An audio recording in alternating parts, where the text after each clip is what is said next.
Welcome to Brain Vision. In this problem, we're going to talk about atomic transition.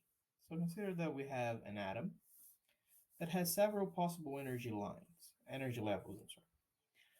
sorry. So I'm going to just write two energy levels here, E1 and E2, but this can be extended to more energy levels.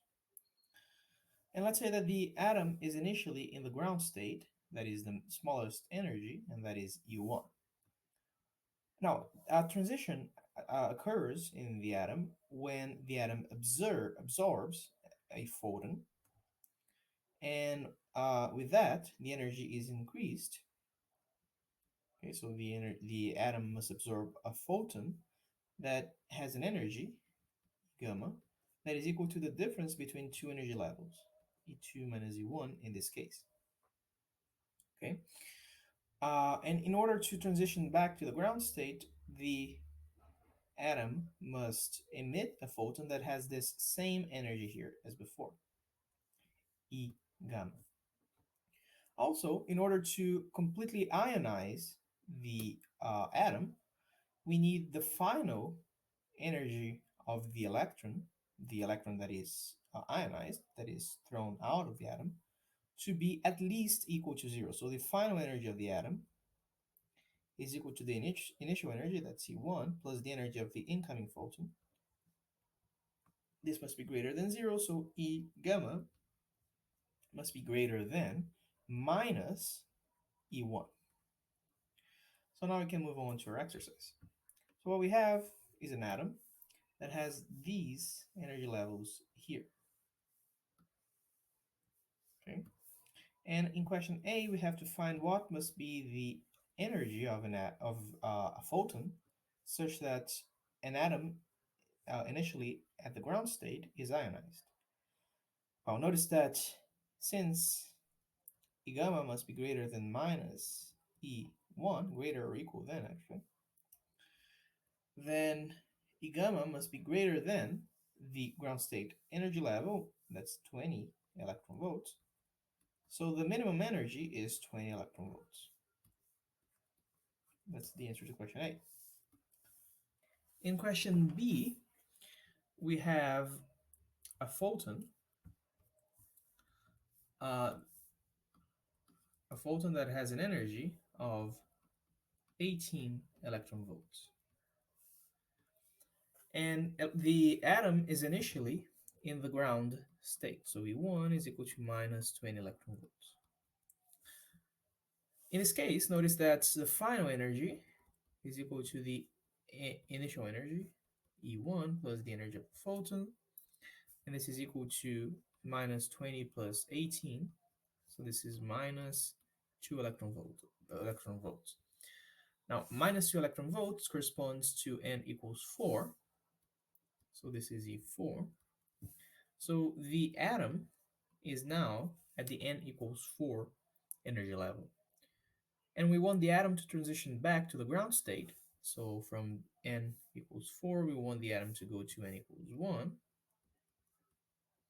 And we want to know what energies can be emitted by the photons in this transition. So notice that for the atom to go from n equals 4 to n equals 1, there are several possible steps. It can go from 4 to 3 to 2 to 1. It can go from 4 to 3 to 1, from 4 to 2 to 1, or from 4 directly to 1. So notice that the possible energies emitted by the photon, the possible energies of the photon emitted by the atom is equal to E4 minus E3. This is the first one. The second one is E4 minus E2. Instead of writing like this, I'm going to write it 4-3, 4-2. Then we have 4-1. This is the energy from 4 to 1. Then we have 3-2, 3-1, and finally 2-1.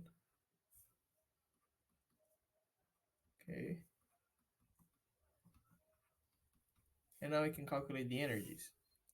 So E4 minus E3 is minus 2 minus minus 5, that's 3 electron volts. E4 minus E2 is minus 2 minus minus 10, that's 8 electron volts. E41 is minus 2 minus minus 20, that is 18 electron volts. Then E32 is minus 5 minus 10, that's 5 electron volts. And E31 is,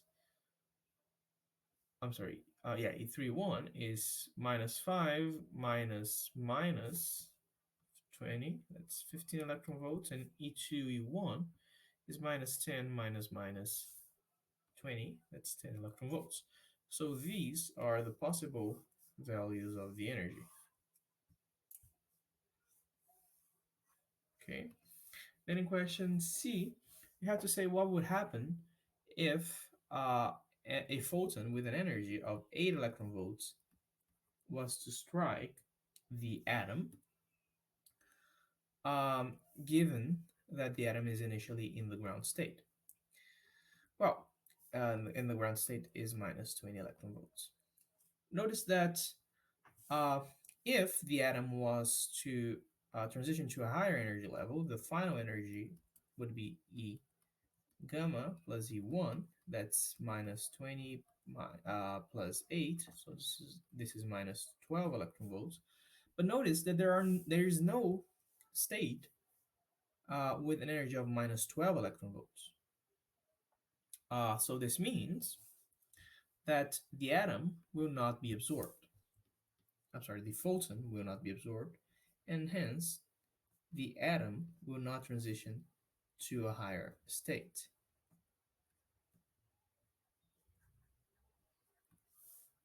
Okay, then in question D, we have to consider that when the atom transitions from n equals 3 to n equals 1, n equals 2, I'm sorry, and when it transitions from n equals 3 to n equals 1, the photon it emits will be able to eject eject an electron, I'm sorry, from a certain metal. Okay. Now, when the photon transitions from n equals 4 to n equals 3, when the atom transitions from n equals 4 to n equals 3, then the photon emitted will not be able to eject such an electron. And our goal is to find what are the minimum and maximum possible values of the work function of the metal. Remember first that the work function of the metal is the energy necessary in order to eject an electron from that metal. Now, the energy of the n equals 3 to n equals 2 transition is equal to 5 electron volts. We've already calculated it. Okay, it's this one here. From 3 to 1 is this one here, 15 electron volts. Now, from 4 to 3, it's 3 electron volts. Now, notice that an energy of 5 electron volts is able to eject an electron, while an energy of 3 electron volts is not. So the minimum value of the energy is 3 electron volts, while the maximum value of the work function is 5 electron volts. And this concludes our exercise.